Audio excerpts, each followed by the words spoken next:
Congress working committee సమావేశం జరిగింది. సమావేశానికి వర్కింగ్ కమిటీ సభ్యుడు మాజీ కేంద్ర మంత్రి పల్లం రాజు అటెండ్ అయ్యారు. పల్లం రాజు గారు, ఈరోజు వర్కింగ్ కమిటీ సమావేశం జరిగింది, దీనికి మీరు హాజరయ్యారు.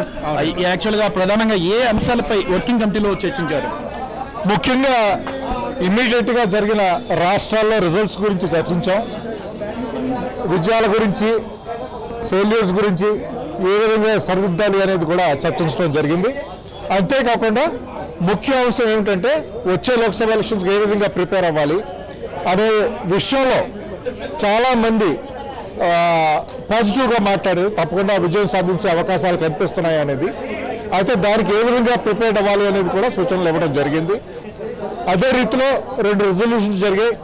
ఒకటి ఏంటంటే చాలా తీవ్రంగా ఖండించాం, 143 ఎంపీలని ఏ విధంగా అయితే సస్పెండ్ చేశారో అనేది, ప్రజాస్వామ్య విరుద్ధంగా ఏ విధంగా సస్పెండ్ చేశారో తీవ్రంగా ఖండించడం జరిగింది.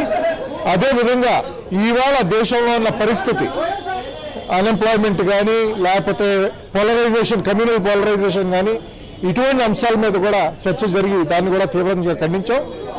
కంకణం కట్టుకున్నాం. కాంగ్రెస్ పార్టీ 2024 లోక్సభ విజయం సాధించడానికి కంకణం కట్టుకున్నాం. ఆంధ్రప్రదేశ్లో భారత్ జోడో యాత్ర ఉండే అవకాశం ఉంటుందా? అది రెండో విడత అనే భారత్ జోడో యాత్ర ఉంటుందో లేదో అన్నదానికి మరి అధిష్టానం నిర్ణయం తీసుకుంటారు. రకరకాల అభిప్రాయాలు అందరూ ఎవరు చెప్పవలసింది వాళ్ళు చెప్పారు. ఫార్మర్ యూనియన్ మినిస్టర్గా చేశారు మీరు, చాలా సీనియర్ నేత ఆంధ్రప్రదేశ్లో. మరి ఆంధ్రప్రదేశ్లో పార్టీ పరిస్థితి ఎలా ఉంది? దీన్ని చక్కదిద్దడానికి అధిష్టానం ఏమైనా సూచనలు ఇచ్చిందా? ఏమైనా చేయబోతుందా?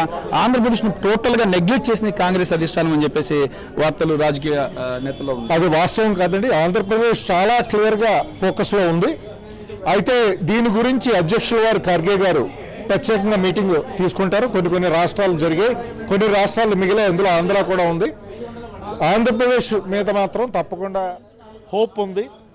ఎస్పెషలీ తెలంగాణలో విజయం సాధించిన తర్వాత దాని ప్రభావం ఆంధ్రప్రదేశ్లో కూడా ఉంటుందనే నమ్మకం కూడా హైకమాండ్లో ఉంది.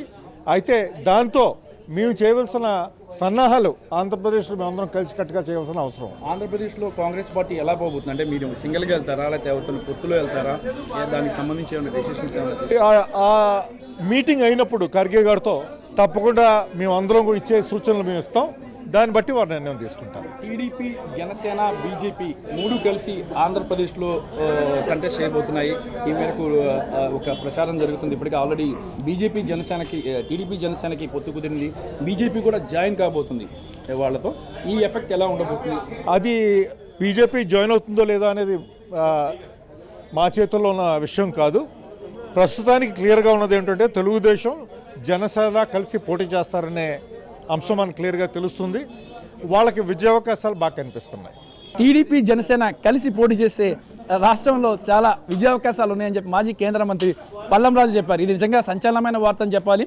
ఒక కాంగ్రెస్ నేత, సీనియర్ నేత చాలా సంచలనమైన వార్త చెప్పారు. టీడీపీ, జనసేన కలుస్తుంది అని చెప్పేసి. మనం తెలంగాణలో కానీ ఒకసారి చూసుకున్నట్టుగా అయితే అటు తెలంగాణలో కాంగ్రెస్ పార్టీకి టీడీపీ ఇంటర్నల్గా సపోర్ట్ చేయడం జరిగింది. మరి ఈ నేపథ్యంలో ఇటు టీడీపీకి సపోర్ట్ చేసే అవకాశాలు కూడా ఎక్కువ కనిపిస్తున్నాయి ఆంధ్రప్రదేశ్లో కాంగ్రెస్ పార్టీ. కెమెరామెన్ నవీన్తో రామకృష్ణ, RTV, న్యూఢిల్లీ. మరిన్ని వీడియోస్ కోసం ఛానల్ ని సబ్స్క్రైబ్ చేయండి. లేటెస్ట్ అప్డేట్స్ కోసం వాట్సాప్ ఛానల్ ని ఫాలో చేయండి. అండ్ లింక్ డిస్క్రిప్షన్ లో ఉంది.